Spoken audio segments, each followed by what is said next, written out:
Animation in Hebrew is hanfasha, derived from the word nefesh, and as such, the animated medium can best relate the soul of a story, and can also touch the very delicate places of our nefesh.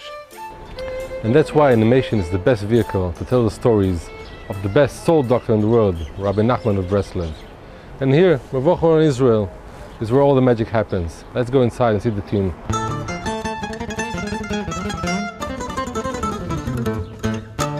Here at Aran Productions is where all the magic happens. Every movie begins with a script, but when you come to do an animated movie, every second counts. So you have to first of all storyboard everything, and this is where the storyboarding happens. Come, let's see Ophir. Okay, so I'm working on the storyboard right now. It's actually a process that starts with me sitting with Eldad. We're talking about the script and thinking how visually we're gonna make it look. So the first thing I do, I take just a paper and I start drawing some thumbnails. You can see some of these like that. I use thumbnails like this. So in the beginning it's very, very rough, as you can see, just ideas. It's quickly, while I'm talking to Eldad, I'll be drawing some stuff so we can just flash out all our visual ideas for the story. And then I take these thumbnails and I put them here in the computer and I make them look even better, so we can go frame by frame and see the movie. So in the end, it's just, you see the king is coming at night, walking in, breaking the gate, going back, and then he's just walking and looking inside. All the pictures that he's creating, at the end, will become a video board that gives us a reference and a guideline for continuity, for duration, for timing, and every shot is very, very carefully planned.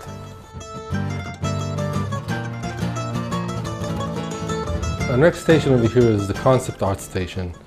Sandra over here, she basically explores the visual language of the film. She looks at every little detail of the film and starts molding the visual language of the film. It begins with concept art. It starts as a reference. The reference turns to sketches that she sketches out. Once we like the sketch, she gives it different poses, and then we give it coloring, textures, and slowly, we get a feel for what the character looks like, and then the rest of the characters come into that same world, and the same goes for locations, until we find the basic concept art of the film with the visual language of where the film happens. It takes just one sketch of the character to the moment when it really emerges and you recognize it. That's a great moment. You realize that, no, he's not grumpy, he's actually kind of curious and childlike. This is the king, and it's a great feeling when you really find it. After we lock down the concept for the art, we start in the modeling phase. Basically, each drawing now is turning into a sort of a virtual statue. Let's say I want to give this king a crown. Yeah. Okay, so I have to start with some kind of a basic geometrical shape, and I can put this thing over his head. This build out of polygons, and now I can take each face. Let's say we want to give him these horns to the crown or something like this. The amount of exploration that went into this film is phenomenal, because every gesture, every wave, every eyebrow, every curve of the king's body, of the fixer's home, of the person they're talking to, of the way the world that they live in, everything really makes such an effect on the meaning of the story. And we really tried as best as we can, of course with Rabbi Kramer's help and guidance, to stay true and hope that the message reaches the people just like Rabbi Nachman wanted it, because we truly believe that Rabbi Nachman planted seeds over here for the whole of humanity to benefit from. So when we were exploring the king, exploring the characters, why is he doing this to the fixer? Is he an angry king, or is he a happy king? Is he just like a philosophical king?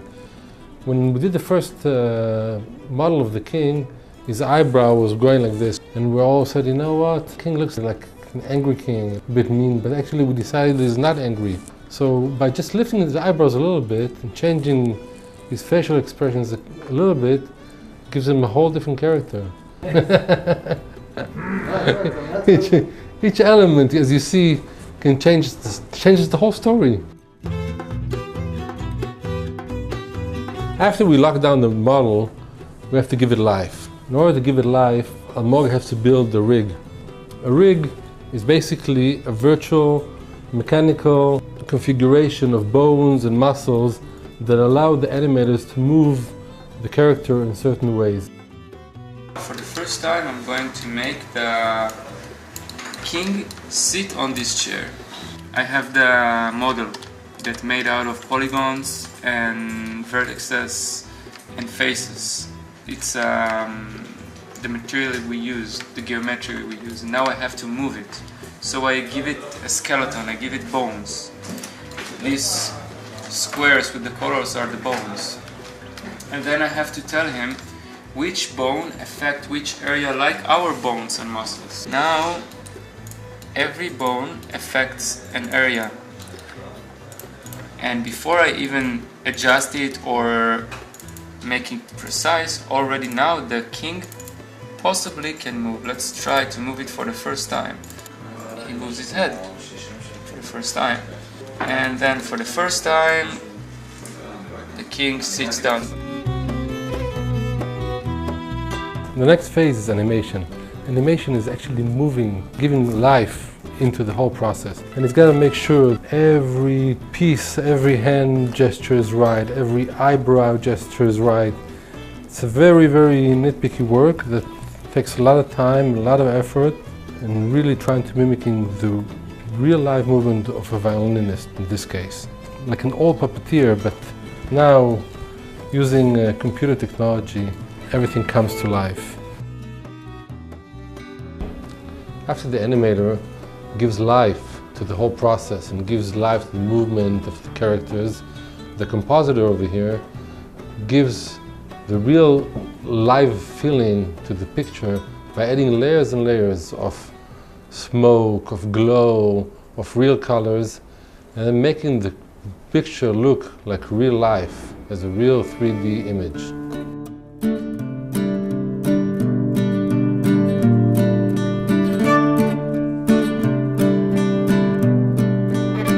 Rabbi Nachman's teachings reach everybody. If you look at it carefully, it has something for your heart. Religious, non-religious, Jewish, non-Jewish, it doesn't matter. Shema Yisrael, Hashem Elokeinu, Hashem Echad. Everybody knows that, right? Shema Yisrael, Rashi says, listen, because Hashem, Shehu Elokeinu, He is our God now. Hu Yihiyeh Hashem Echad. He will be the God for the entire world. How do you get Hashem Echad to everybody? How? If we're a few 100,000 Jews, there's 15 million Jews in the world. Okay, how are you going to reach the 15 million? But there's 7 billion people on the planet. How are you going to reach 7 billion? And this is the way to do it. And that's why I care about it. Now you know what your responsibility is. Making this movie is a huge privilege for me. Not only because we're making a great movie and we're actually going for a very Pixar quality and we have all the means to make it really look good and everything, but the message of the film, the message by Rabbi Nachman, I really believe that this message can change the world, can give a lot of emunah to a lot of people in the world. And for me, it was kind of closing the circle, because since I became a Baal Tshuva, people knew that I was coming from the world of movies. They told me, you have to make a movie out of Rabbi Nachman's stories. But there was never enough money, and there was never a good budget for it, and there was never, the time wasn't right. And now it all came together, and I think that it's a huge privilege and an honor for me to be a part of this amazing project. So Baruch Hashem, I'm here in the studio where they're producing the film, and it's amazing. I had an idea what animation was about, I'd read about it, but now I see it. Right? When Rabbi Nachman says that the eye, the person becomes much more animated with what he sees with his eye, rather than what he just hears about. And Baruch Hashem, I feel much more animated now because of what I've seen, all the guys working, all different processes and all different things that go on in order to make the animation happen. It's a tremendous process, it's very hard, And I hope Be'ezah Hashem that we'll be zoicha to see the finish of this project, which should be the start of many, many other projects too.